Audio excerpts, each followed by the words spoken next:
Coming up on the Rockbridge Report. Even though illegal immigration has decreased since President Trump took office, he is taking new steps to stop the caravan of migrants expected to arrive today.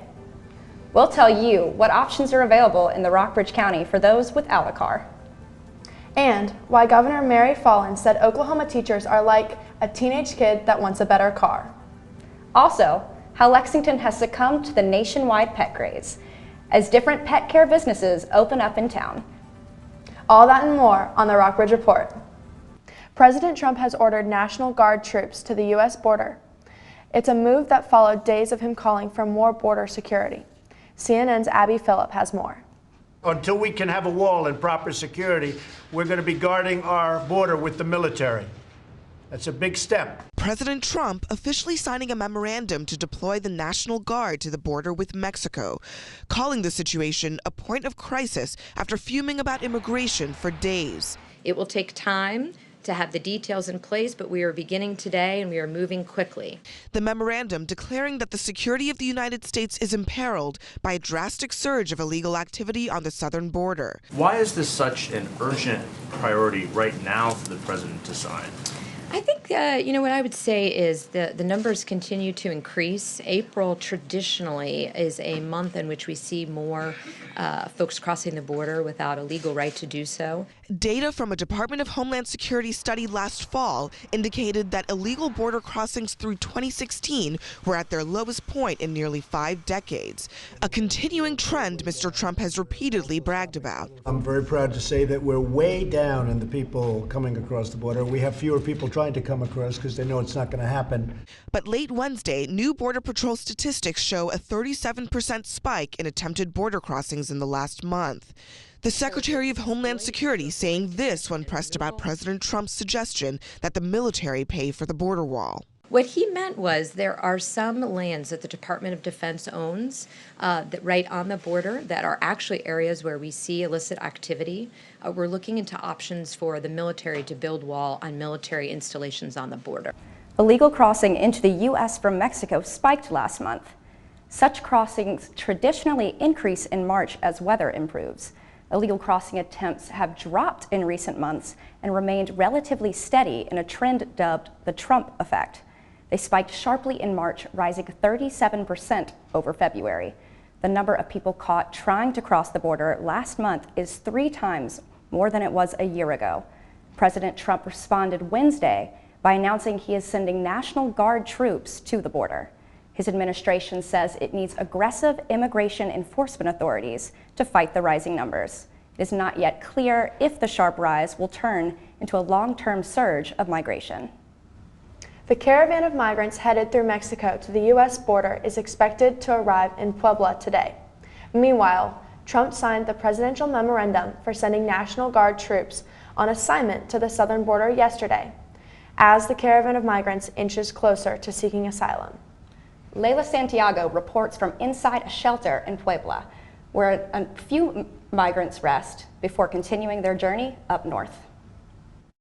While President Trump and even the Mexican government has said that that large group of people marching north in Mexico has been dispersed or disbanded, the organizers and the participants themselves are telling us they will continue north. Here's the proof. Here they are. These are some of the participants. They tell me they are from Central America, Guatemala, El Salvador, as well as Honduras. Many of them coming from Honduras, telling us that they are fleeing violence, political corruption, as well as poverty, trying to make their way north. Now, the majority of these people tell us that they are going to continue to the U.S.-Mexico border in an attempt to get to the U.S. And they say it doesn't matter what President Trump says or if President Trump sends the National Guard to the U.S.-Mexico border, they will find a way to get north. Now, the organizers tell us that many of them will ask and will seek asylum at the U.S.-Mexico border, but Mexico has actually offered some people on humanitarian grounds to have permission to stay in this country. Some of the participants of this march are choosing that option and will be staying in Mexico. But the organizers of this march say they will continue north, that the march continues despite what government officials may say. Leila Santiago, CNN, Puebla, Mexico. JP Morgan Chase CEO Jamie Dimon is calling for a resolution to Washington's immigration deadlock. He wrote in his annual letter to shareholders that the issue is tearing apart the country and damaging the economy. Dimon says immigration reform is important from both a moral and economic perspective. He outlined principles that he thinks most Americans share, including border control and a path to citizenship for 2 million undocumented dreamers. He also wants to improve the country's merit-based immigration system. For example, he believes immigrants who earn advanced degrees in the U.S. should get green cards. In other news, battle lines remain drawn in Oklahoma. Teachers are continuing to protest, demanding better funding, while state officials say they've given them enough. As CNN's John Lawrence reports, the educational battles in Oklahoma is not easing up. Dozens of teachers and students are marching from Tulsa to Oklahoma City. The purpose of this 110-mile hike? To demand more money for schools. This is just another example of the way in which folks are coming together to make their voices heard. It's advocacy. The National Education Association says the Sooner State is 49th in the nation for teacher pay. But teachers say this standoff isn't just about salaries. Some have posted pictures of things like moldy school walls, cracked floors, as well as tattered textbooks and battered chairs. They say major improvements are needed overall. We have to make public education what it needs to be. On Wednesday, the Oklahoma House of Representatives voted to tax Amazon sales from third-party vendors. If it becomes law, the measure could add $20 million a year to the state's education fund. This comes days after Governor Mary Fallin signed a bill that gives teachers an average raise of just over $6,000. But the teachers' union said it wasn't enough. Fallin responded, telling CBS News, "This is like having a teenage kid that wants a better car." That comment led to some angry responses on social media. Meanwhile, the teachers keep heading down Route 66. Education and children are the future. I'm John Lawrence reporting. Teachers and students are scheduled to end the march on April 10th with a protest in front of the state capitol. An Illinois village takes a drastic step toward removing weapons.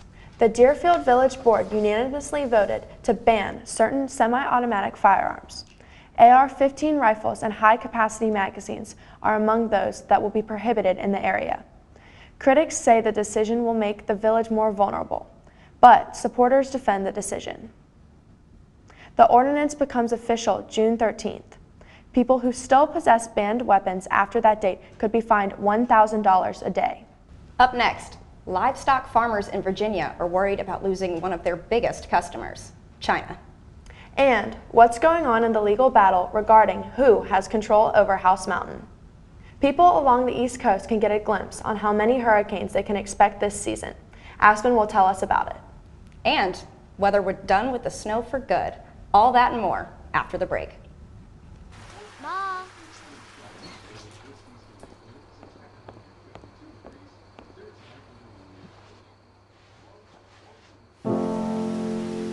Dear.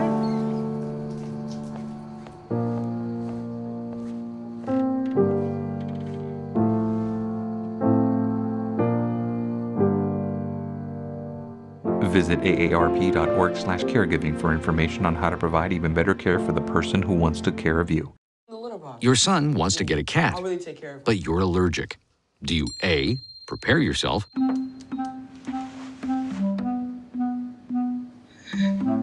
B, make the best of it, C squared equals 25. Good job! or C, find a loophole? When it comes to parenting, there are no perfect answers, but that's okay, because you don't have to be perfect to be a perfect parent. Teens in foster care will love you just the same.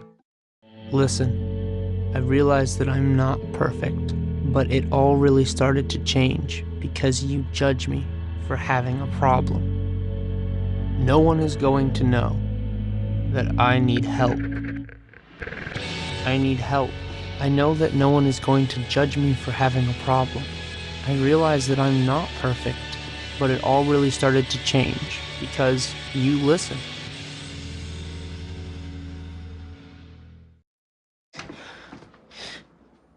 Your daughter just had her first breakup.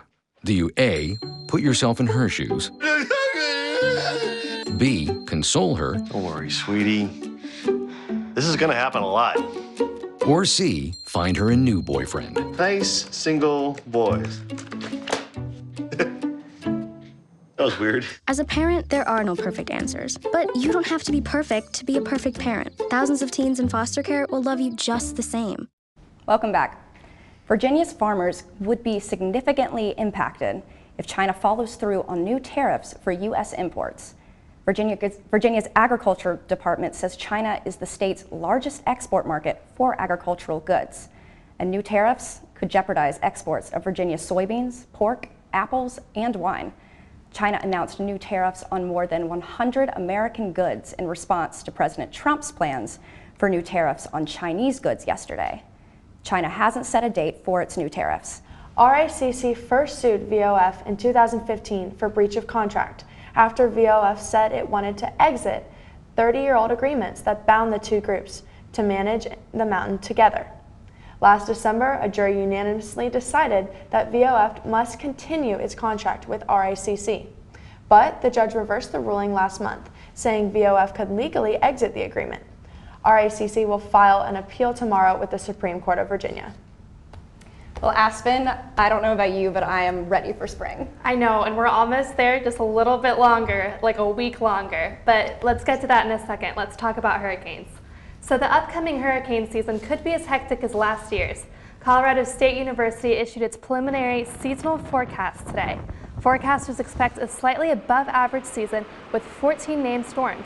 7 of those are expected to become hurricanes, including 3 major hurricanes. The Atlantic hurricane season lasts from June through November. Colorado State will update its outlook on May 31st.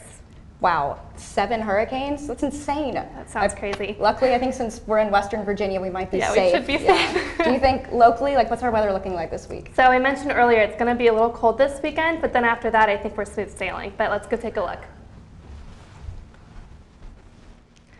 So here we see what a gorgeous day today was. Blue skies and no clouds in the sky, sunshiny. And here we have our weather almanac, where we have a high of 56 today and a low of 35 and a barometric pressure of 30.13 inches. Wind speeds were non-existent with 0 miles per hour, and humidity was around 26%. Let's take a look at our regional conditions, where you can see in Covington we've got 41 degrees, definitely the coldest in the region. Lexington 51, Buena Vista 51, Stanton 52, Charlottesville 55, the warmest. Lynchburg not far behind with 54, and Roanoke 57 degrees. Here we have our radar. You can see there are no clouds in the sky. And now we have our 5-day forecast. On Friday, you can see we're expecting the same sunny skies we experienced today with a high of 65 and a low of 41. Saturday, we're expecting some showers, a high of 42 and a low of 24. Sunday, the sun's going to come back with a high of 48 and a low of 32. And Monday, we're expecting snow. That's right, in April, snow, and a high of 46 and a low of 36. Tuesday, we're expecting showers with a high of 53 and a low of 32. Back to you guys. After the break, why Facebook CEO Mark Zuckerberg says they didn't do more to protect customers' privacy. And later, Privacy Alert will tell you which company was hacked, how you might be affected. There are 16 million children struggling with hunger in America. That's 1 in 5 daughters, sons, neighbors, and classmates who don't know where their next meal is coming from. Yet billions of pounds of good food go to waste every year. It's time we do something about it. Feeding America is a nationwide network of food banks that helps provide meals to millions of kids and families in need. Visit feedingamerica.org to help them feed even more. Together, we can solve hunger. Together, we're feeding America.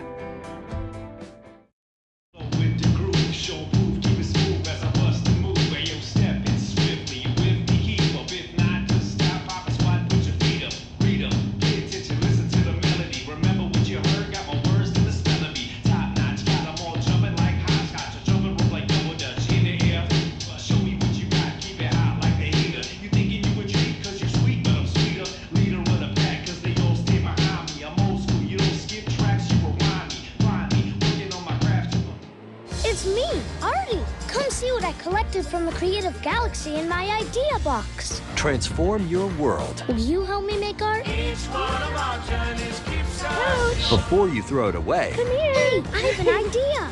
Think outside the box. Ellie Cosgrove here, downtown Lexington, West Nelson Street with Coach. Looking as good as ever. Give your cardboard box another life. Treat. Recycle. Does the sun look okay? Why That's a is my question. son having trouble in school? Finding lowest airfare to Istanbul. No, I'm tired of fighting with my son over his homework. Home Walk Restaurant. Need a review? No. He's smart, but his mind wanders. 7 Wonders of the World. Why don't you understand me? I do. I was trying to show how Connor feels every day. Redirecting to understood.org. Join parents and experts at understood.org, a free online resource about learning and attention issues to help your child thrive. Some locals see the uneven brick sidewalks in downtown Lexington as historic. But a recent community meeting determined the sidewalk and 19 other spots in Lexington as fall risks. Hannah Denham talked to residents and has this report. Lexington's downtown sidewalks can be difficult to navigate for seniors, people with disabilities, and parents with strollers. Locals recently voiced their concerns at a Valley Program for Aging Services meeting. They say 20 spots in Lexington need to be more accessible. Part of what, as a community, we need to be doing is looking at these things not as accusations, but as opportunities. Lexington native Gail Newell serves on the city's Disability Services Board. She also won this year's Miss Wheelchair Virginia pageant, a state program for advocates of the disabled community. She says Lexington has several accessibility problems. Downtown, it's a very big obstacle course. Newell says her wheelchair often gets stuck on the uneven bricks in town. Lexington City Manager Noah Simon says the Public Works Department has fixed spots on certain sidewalks, but that's on a case-by-case basis. With a historic community comes narrow streets and sidewalks. Certainly if there are places that are challenging, we'd ask people to help us identify those so we can see if there's anything that we can do to improve upon that. Newell says she can't go to multiple buildings downtown because she can't get her wheelchair to or through the doors. 2 of those places are Subway and the post office. I'm standing here at the post office now, and while there is a handicapped parking spot, there is no ramp leading up to the door. What would these businesses do if we stopped going to them altogether? What would happen? I don't think they realize the economic effect that people in the disabled community actually have. Simon says buildings only need to comply with the Americans with Disabilities Act if they undergo substantial renovations or are newly constructed. But Newell says Lexington's accessibility problems make her feel like a second-class citizen. She's had to enter local businesses through the back door or even wait outside on the sidewalk. We want to be a part of life and a part of culture because we are here.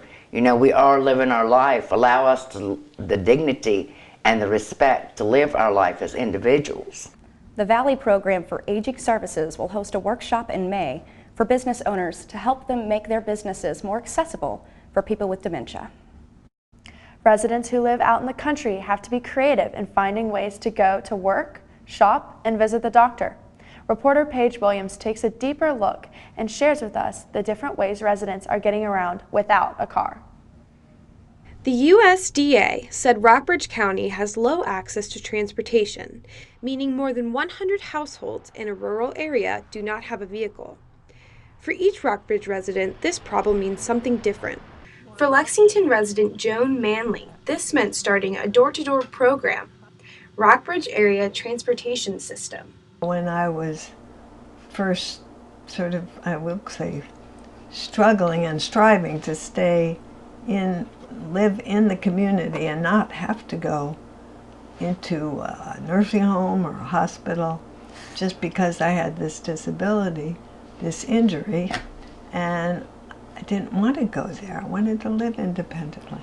Manley says she started making phone calls from her kitchen, and eventually RATS came to fruition. I can get to my appointment and get myself home on the van, and it's just a wonderful feeling. Uber and Easy Rider are other door-to-door options in the area. Uber driver Carl Simmons says he often takes people to the grocery store. To Walmart and Kroger? Mm-hmm. I would say about maybe 10 to 20%. Meanwhile, Easy Rider takes many Rockbridge residents to the doctor's office. Some riders have this fee covered by insurance. Yeah, I take people to doctor's appointments quite often. We have some drivers that just do medical runs. For those who prefer a more affordable option or whose insurance doesn't cover transportation, the Maury Express runs weekdays and Saturdays for 50 cents. It runs one loop through Buena Vista and one through Lexington with a transfer station here at the Goodwill parking lot. I spoke with Buena Vista resident Daniela Warren, who uses the Maury Express to get to work every day. Only to work because it doesn't run all day, so I have to walk back home at night. But the Maury Express does not include places like Glasgow. Emma Wallace, clerk at Glasgow Grocery Express, says her small store had to expand its stock. Well, a lot of our people around here live on fixed incomes, and they don't drive. They have no transportation, so basically all they have here is the Dollar General and us. We even put in hardware for a lot of them because it's hard to get to Lexington. For the Rockbridge Report, I'm Paige Williams. Things are getting worse for Facebook. The social media giant now says Cambridge Analytica may have gotten information on 87 million users without their knowledge, not 50 million. Facebook CEO Mark Zuckerberg will testify on Capitol Hill about the data breach on April 10th and 11th before the Senate and House committees. Cambridge Analytica is said to have ties to Donald Trump's 2016 presidential campaign and access the information to conduct voter targeting. Beginning next week, Facebook will tell people if their information was shared. Delta Airlines appear to have fallen victim to a hacking. The Atlanta-based carrier issued a statement saying it was informed of the matter last week. The breach apparently happened between September 26th and October 12th of last year. Officials say a small number of Delta's customers who used its online chat services may have had their payment information accessed, but no other personal data is believed to be vulnerable. Federal teams say the incident was resolved shortly after it occurred. We'll tell you why it's a good time to be a pet owner in Lexington as new businesses open up to take care of your dog or cat.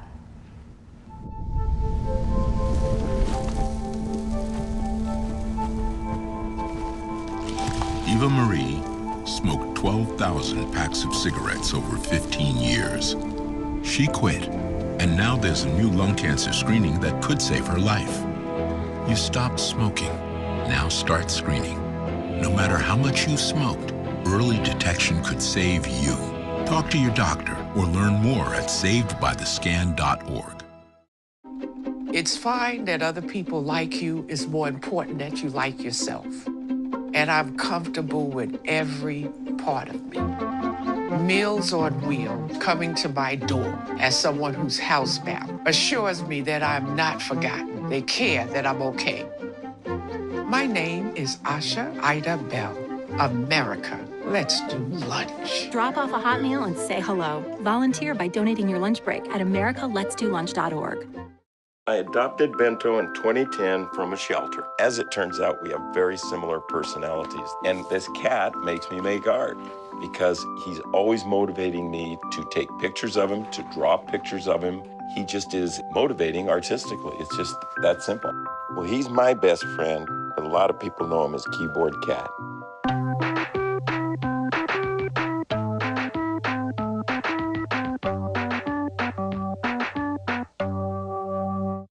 Okay, so what would you bring to my company?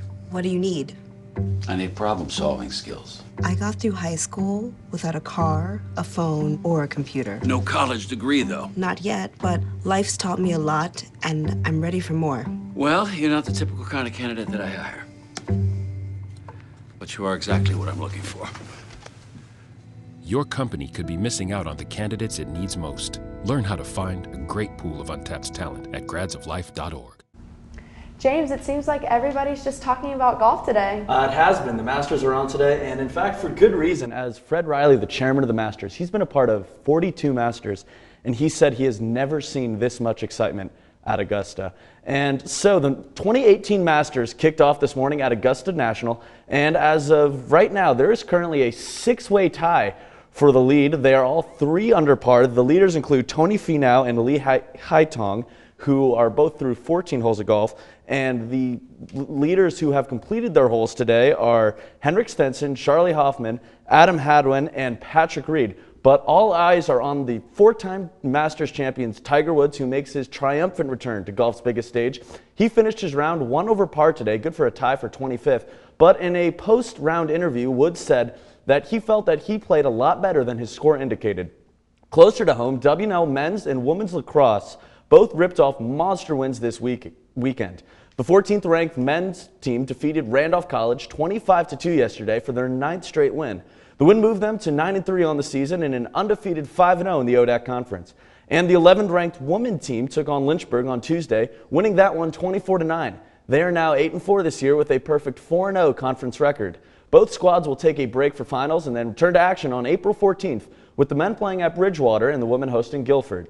In other WNL sports, men's tennis defeated Shenandoah 9-0 on Tuesday to pick up their 5th straight win, and that will move the team to an 8-3 overall record and a perfect 8-0 record in the conference. The team will be traveling south for their next match, playing at Georgia Gwinnett on April 15th. In other local sports action, Rockbridge County High School and Perry McClure went head-to-head in a softball contest yesterday in a heated cross-county rivalry. Rockbridge County High came out on top with a 7-2 victory, along with bragging rights until next year.